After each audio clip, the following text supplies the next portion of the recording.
Brumner with Cultivating Success podcast. And today I have Danny Knowles, who I'm very excited to hear his story about when he started, what happened, back in Boulder, because we're both in Boulder. And, really why I want to do this podcast is I want students to know that there is some stuff that they can do and they can learn while they're in school to help them when they're in practice, whatever they decide to do. So welcome, Danny. I am so excited to be here. I love getting to speak to chiropractors, especially fellow Boulderite chiropractors. And I'll tell you a great story about that later. And especially Dr. Allison. She's a rock star. And I'm so grateful to have you, for you that you asked me to be a guest. So we're going to have fun. Absolutely. And I personally want to thank you for everything that you've done for the CCA and chiropractic in Colorado. We would not be in the place that we are without you. So thank you very much for that. Thank you for saying that. You're very welcome. A lot of energy put into that. Well, let's talk about, I really first want to just hear your story, where you went to school, when you graduated, and what it was like when you first started practice. Well, I grew up, my mom was in chiropractic school when I was in junior high. She had gone to prereqs and decided to go to chiropractic school. And I didn't know anything about chiropractic other than I had been to one because I had some health challenges, and she brought me and turned around those health challenges. And that was like the deciding of which health profession she was going to go into. So she went to chiropractic school. And I thought the last thing I ever wanted to do was to be a doctor. And then I was in NYU. And everything I did, I wasn't really interested in. I kept floundering major to major. My mom married this guy, Donnie Epstein. Some people have heard of him. And he started talking to me about chiropractic a lot. And by the time I finished his undergrad, I decided to go to Sherman. And he was very passionate about innate intelligence, subluxation, adjustment, and the objective of a straight chiropractor. I mean, he grilled that into me at a young age. So we went to Sherman, loved Sherman, got very involved in school because I'm a very involved kind of person. Got very involved in school. And then by the time I finished, I thought I was never going to go. Sherman College at that point, you didn't have CC accreditation. Okay. So you can only go back to like 13 states. So I thought I was going to go back to New York. And in the last semester that I was there, they got CC accreditation and you could go to Colorado. So my family was going to Colorado. I said, all right, well, I'm going to Boulder. And we got here, and depends on how much politics you want to share. I got here and was looking for an office. And the first day I opened, I've been taking care of a few people out of my office, just going to their houses. Some of them were professional football players that were really well known. In fact, it got an article in the Life University magazine about me, and I hadn't opened yet. The first day we opened, we got a cease and desist order. Oh, that's fun. Yeah, from the board when I checked the mail. And basically, they had my name spelled wrong on my license, so they had me as unlicensed. Oh, okay. Well, that's an easy fix at least. Yeah, but it was because the article was in the newspaper and another chiropractor reported me to the board. Oh, that's a really good point. I mean, I do think that one thing I want to point out is that I think that you think you get into practice and it's everyone's competition, which is ridiculous. I could almost throw a rock to your office from my office, right? And we're friends and colleagues, and there's not an issue with that. But it's unfortunate that I do hear stories like this. Right. And so anyway, but that gave them the right to then ask for my records. It became a multi-year fight about subluxation analysis, orthopedic tests, and all of these things. However, this is the interesting thing, and what you just said about throwing a rock to, we're that close. At that time, other chiropractors that were my mentors I looked up to said me to not open in Boulder. Interesting. That there were too many chiropractors and I'd never be successful. What year is this? It's 1999. 1999.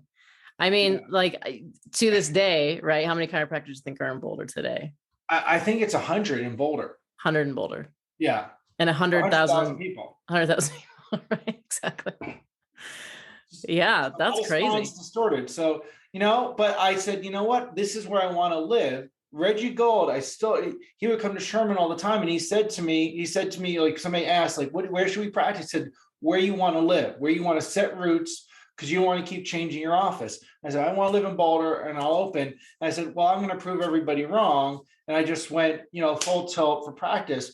And also at that time, there really wasn't a hub of anybody into the philosophy. Very, very few. all the chiropractor, anything you saw was really pain centered. There was not a hub of enthusiastic philosophy nights or anything. So that became my calling after fighting with the board about that. Say, we got to shift that around. So, yeah. That's awesome. I've never actually heard your complete story, so I'm learning as we're going. So this is fun. This is really fun. Yeah. Well, I think that Boulder's an interesting place. There's a lot of chiropractors, and I think that we're going to talk about this a little bit later, but like Mile High, the seminar you're putting on is very unique because it's the only place where I can see upper cervical knee chest chiropractors and network chiropractors at one seminar and a lot represented. And so you're a network doctor and I'm a knee chest upper cervical doctor. And this is my third, fourth year at Mile High. I love it. So it's a very interesting thing that you've been able to get these where you might think different. They're like, oh, these are two totally different techniques. But at the end of the day, the philosophy then brings us together and interested in the same sort of seminar. Mm-hmm. So, well, the thing is, the foundation is our philosophy. And once people have those foundational values of our principles and our objectives in terms of subluxation and adjustment, we have more commonality. And we've got to get to a point as chiropractors that are in that camp that we stop throwing rocks at each other. And a lot of times when people throw rocks, they're throwing it around technique. And as much as there are lots of chiropractors, I get so sickened when people say there's too many chiropractors. How often, Allison, do you have people come in and say, I've never been checked before. I don't know what a subluxation is. That's 80% of my patients. Right. So there's no lack of chiropractors. It's not like there's too many chiropractors. Yeah. Yeah, absolutely. And and I love that we're talking about chiropractic philosophy. We're going to try to talk a little about business, but that is a business principle. I think that like when you are of this thought of lacking that there's not abundance, that then you become your tunnel vision. But when there's abundance, it makes no difference. I'm friends with probably 5 different chiropractors in the area, and I'm friends with upper cervical people in the area. Like it's like I don't ever see them as a competition because, like you said, people come into my office that have never been checked, never been adjusted, and that's great. I love those patients. Those are my favorite kind of patients. Mm-hmm. Yep. Yeah, and it's very common. Or they've had chiropractic that isn't focused on subluxation, integrity of the spine and nerve system, and removing interference, that's a business thing. It makes you stand out and unique. Absolutely, especially when you're using objective measurements. Right, and especially when you have a particular methodology like knee chest or another focused methodology that you have an outcome that you're measuring, and then they're like blown away, which makes it makes you have a business advantage over more generic chiropractic office. Agree. Totally agree. Yeah. And so a couple of questions that I've always sort of get asked by students that I kind of wanted you to ask is getting into like the niche market. I think that's a big thing, but what do you think is like the number one thing missing in school that students just are not getting? And then they get into practice and they just get blindsided. It may not be what you think. It's whatever you think. And then I might surprise you is what I'm saying. Okay. Outcome assessments relative to spinal and neural integrity. Yes, they're missing philosophy, and yes, they're missing business, and those are really important. However, I really find in business, people need to feel successful as a patient. They want to know what it means to win. And when you're taught that your outcome is the person out of pain or pain on a visual analog scale, or it's orthopedic tests or neurological tests, and they don't know how to track a person's progression of their spine and nerve system getting healthier than where it is, that cripples you as a practitioner. Even if you're good at the philosophy and even you're a great business, one of the most important things for the business is practitioners knowing what they're selling and having a way to measure it and show the person that this has changed for the better. And I'm not saying any particular outcome assessment, but something that's not contradictory to your philosophy. And if you're measuring, for example, pain, you can talk subluxation philosophy and triumph of life all you want.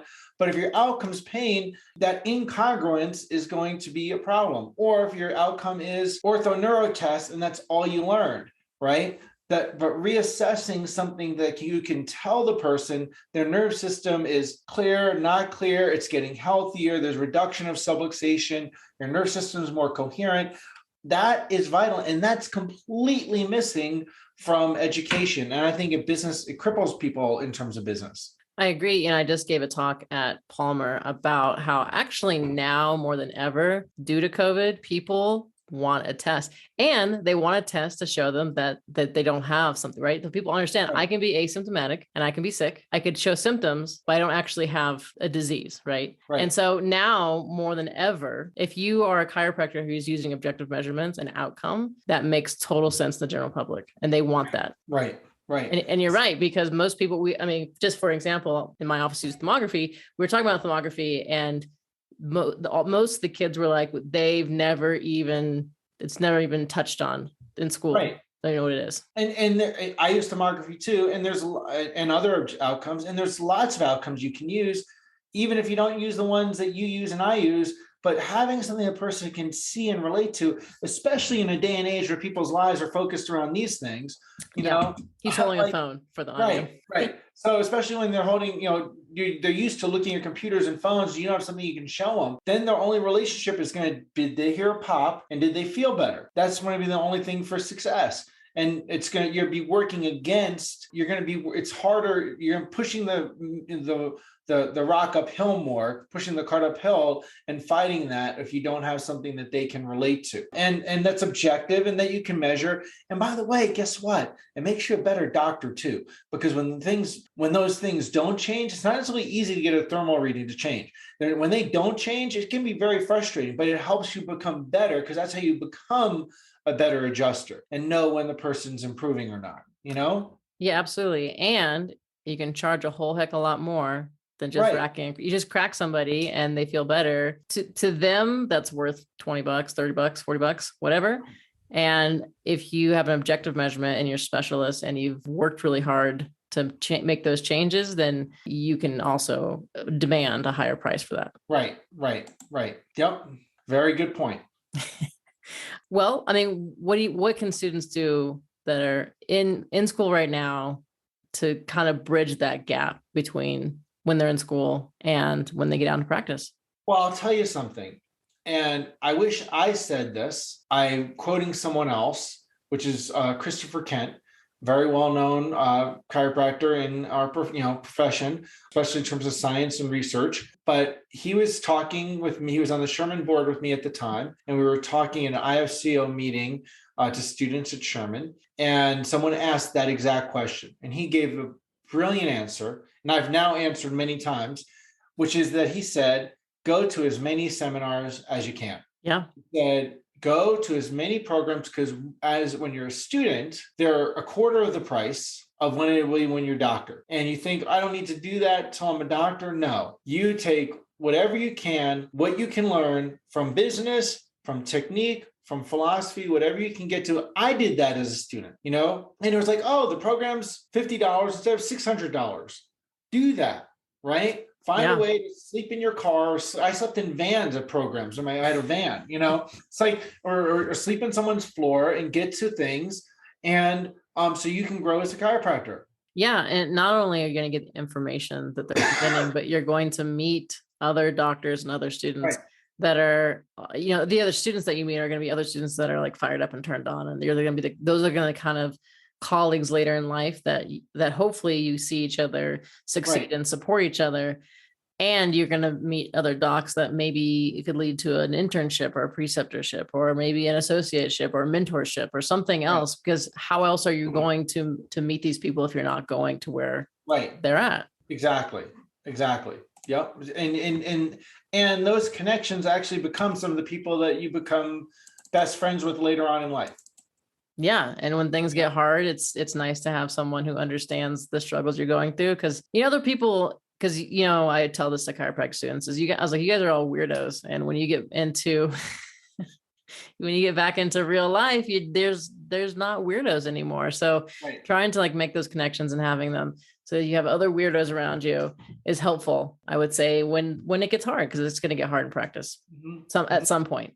Right. And, because you're in a bubble and you're talking to people that think the same way as you. And then you're talking to Joe Smith, who's never been to a chiropractor and has watched, whatever numbers of drug commercial hours and so on. Yeah. And so, yeah. Yeah. Well, speaking of seminars, let's talk a little bit about Mile High. So this is the 10th anniversary. That's Yeah. awesome. Oh my God. So how did this start? Why did you start it? Tell us about that. Well, really it was for political reasons. Initially, I told you about the things that I had dealt with when I first opened, Mhm. and that became a several-year battle. And we started a state organization. It was the Colorado Chiropractic Wellness Line. And, we ran for a number of years. And it was to disrupt the fact that the other state organizations were all really away from the principle. And we started to have really large philosophy nights. We had them monthly in different parts of the country. We flew in speakers. This is 99 to, I don't know, 2005 or something like that, or 2000. And then there were 3 state organizations. I was running a state organization within a couple of years of being in Colorado. And we had a lobbyist and so on. And we had annual conventions. Patrick Tempo flew out for a couple of the conventions. And we were, rebel rousers to rock the status quo. And, it actually ended up changing very dramatically the state organization.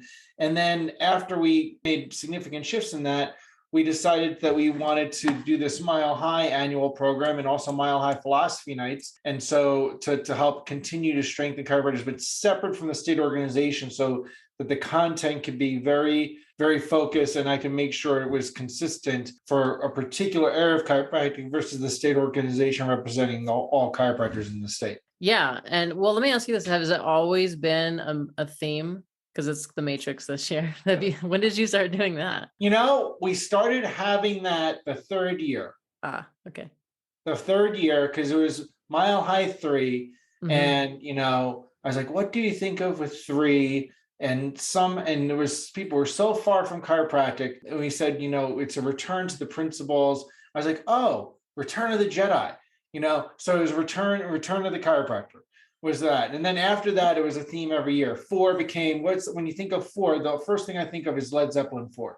So we had a Zeppelin theme, and so it just went on from there. Well, it's a good time. So it's a good seminar, great speakers, but it's also a very good time. I have a really good time when I go, and I'm excited to go this year. So did you originally just want to have chiropractors come and learn more about philosophy, learn more about principle, or was there anything else that you were hoping to accomplish by putting Well, it was to make political change, and it was to strengthen chiropractors. Look, here's the thing. A lot of people, like we just talked about, didn't have any exposure to philosophy, science, art in school, or very little, or technique. And, when you're surrounded with chiropractors that are focused on things less than the principle and less than the adjustment, then, you want to help them shift by getting them turned around into a different direction or go closer towards the center of the philosophy. So I figure if we had a gathering each year that was in the center of the country, people would come from all around the world and be able to be a central hub of chiropractic enthusiasm to strengthen chiropractic and strengthen that in the area. And I tell you, for years, the only thing I got CEs for was Department of Transportation physicals.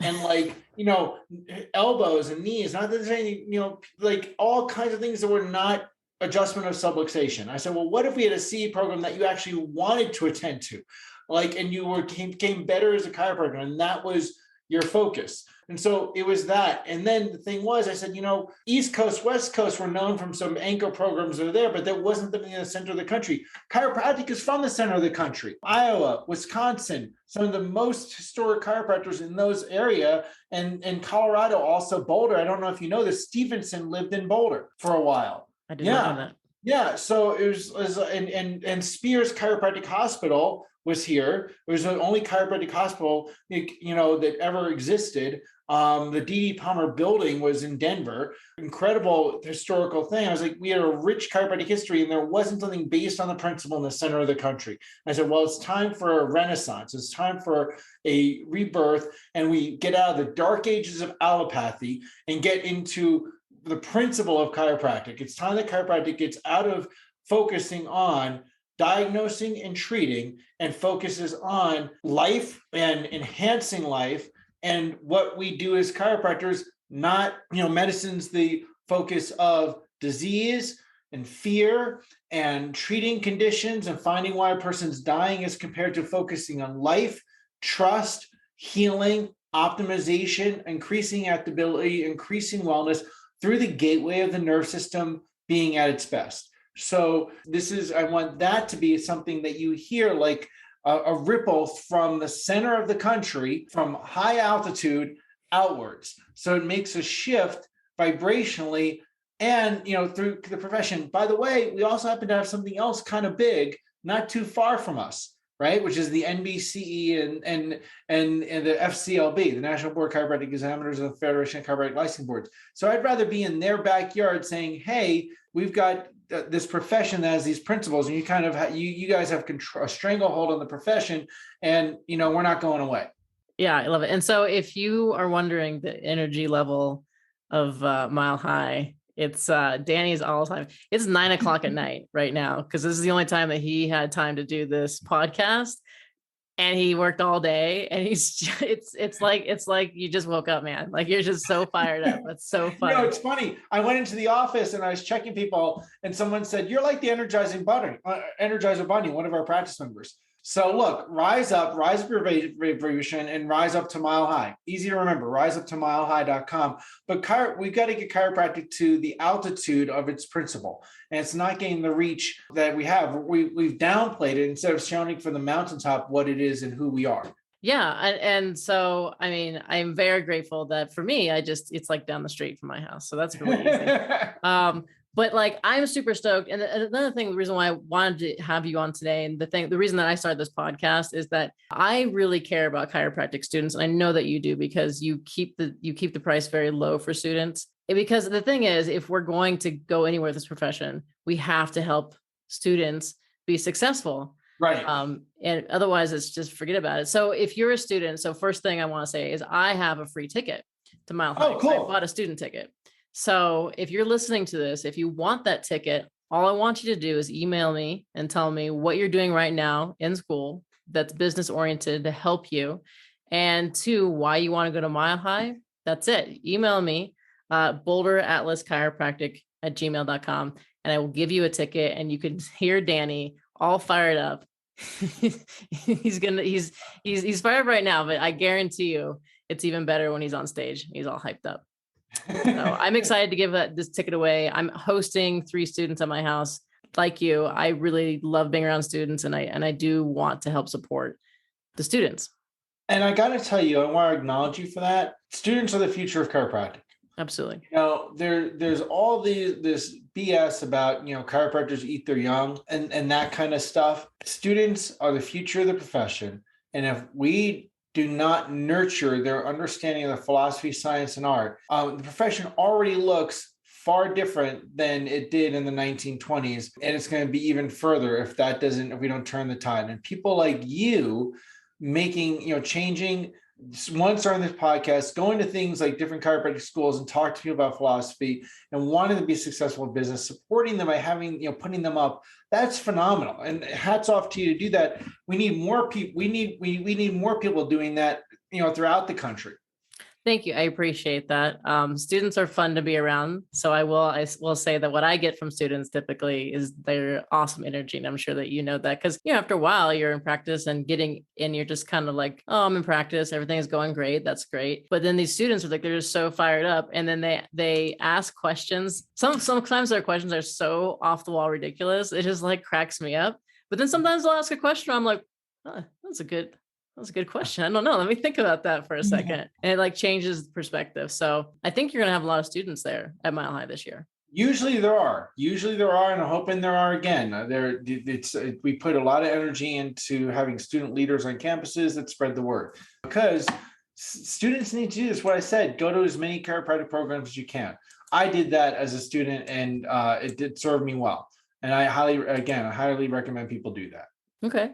Yeah. And then you're having something special for the students. So like, are you doing the panel this year? Yeah. We have a panel this year. We have student breakout sessions. We have an after party. We have, it's a jam-packed program. You're not bored. I'll tell you that. Yeah, it's fun. Like I said, it's great speakers, and then it's a good time afterwards. And I would say that even all the speakers are very approachable too. Like afterwards, anyone that you thought was like just a dynamic speaker and you want to get to know them and want to establish a relationship, I would say you could just go up to them and talk to them, because I think they're very approachable, and they do want to help students get better. Right. Absolutely. Absolutely. They're very into it. And connecting with people like Allison, they're putting together a podcast that is invaluable as well. People tell me all the time what they love, that we have top-notch speakers, but they also say they really love the communication, the conversations with top-notch doctors. Yeah, definitely. Well, I'm going to ask you a couple of business questions. They're always my two questions I love to ask when I'm doing my interview. So what would you say was your very best decision that you ever made business-wise? Well, first, my first one, my gut reaction is becoming a chiropractor. To be honest, yeah. So is that beyond that, the next best decision was to marry my wife, because having a partner in chiropractic was tremendous. Having someone that you could raise your kids together, had the same values. And I don't think you have to, marry a chiropractor to be successful by any means. Having a teammate like her, she is the real secret to our success. And people need to know that. But that was another second business decision. Now, those are probably not the kinds of answers you were thinking. All right. There's no right or wrong answer, but I'd love. However, I will say there's a couple things that happened that particularly made significant financial jumps during practice, that when I did them, money went up tremendously. One of them was an x-ray machine. Okay. Like, I resisted for a long time getting an x-ray machine for a number of reasons. And then when I finally bit the bullet and said, all right, I'll invest in that. And I was nervous about the money. And at that time, analog and the chemicals and the processing and how to reconstruct the office for all of that. But that month, our collections went up 10K. So I was like, oh, well, this was worth it. But it wasn't because of the business, it was because I was seeing people's spines. And I had a visceral reaction to like, holy crap, people's spines. I hadn't seen an x-ray for like a decade. And like putting it together with what I felt helped me be a better chiropractor. And there was a palpable energy with that in the interaction with patients, Yeah. So I didn't, it was a financial gain, but it was because I changed the chiropractor from looking the images. That was probably one of the biggest. Yeah, well, I think, two things. One, marrying your wife is not a bad answer. There's this great meme that's a soccer player. It might be Messi, I'm not sure, but basically it said, marrying the right woman is like printing your own money. I love that. I love that, right? I love that. And I think that's true. On that really soon. You should. I'm not exactly sure who said that, but that's been phenomenal. The second thing, I think what you're talking about with the x-ray machine too is the energy, the positive energy that goes out, because it makes you certainty, gives you that energy, then therefore they feel the energy and therefore flows back with money because you're giving good service. Mm-hmm. Absolutely. So I think those are great answers. Well, how about what you would say your worst business decision that you've ever made? It's a mistake that I've made many a time. I've learned from it and I know it, but I've made the mistake again, but I've recognized the error again. And that's not properly staffing the office. Yeah. At times where we had changes in between people and people left and didn't get the appropriate person restaffed quickly enough, the ramifications of that on your personal life, on your home, your happiness, your quality of life, and your business are significant. So quickly having the appropriate people for whatever the staffing situation you have and how you run your office, and investing in those people. I've had many, many years. We have incredible teams, and like any industry and any business, you're going to have ups and downs with those.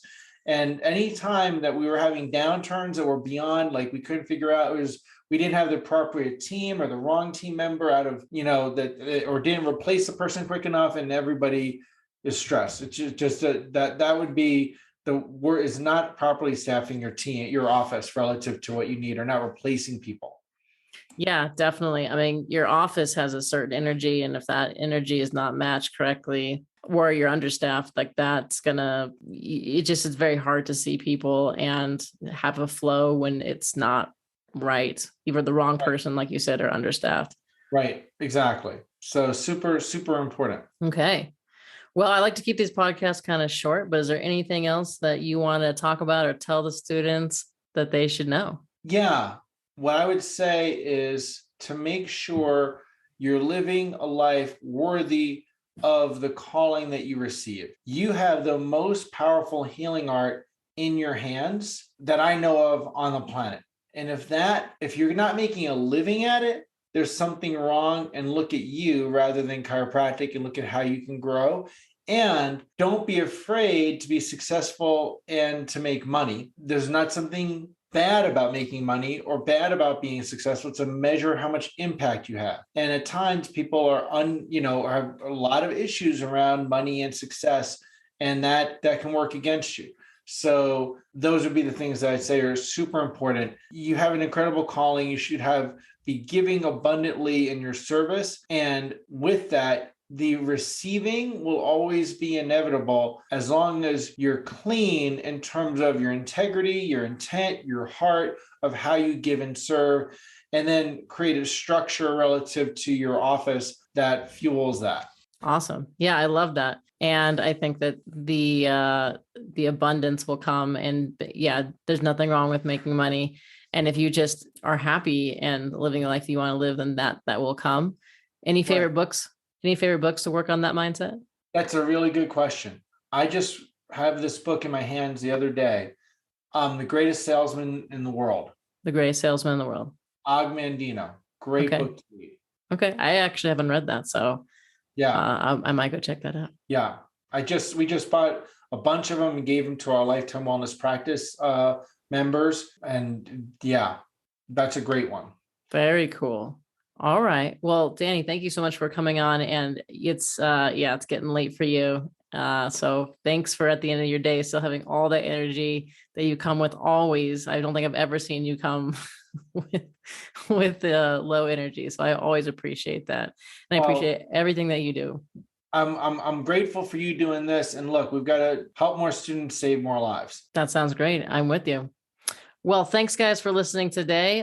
Cultivating Success is with Dr. Danny Knowles, and please come to Mile High. I have a free ticket. Reach out to me if you're a student, and if you guys want to come and learn, please do that. And I will catch you next time. That's all. See you later. See you then.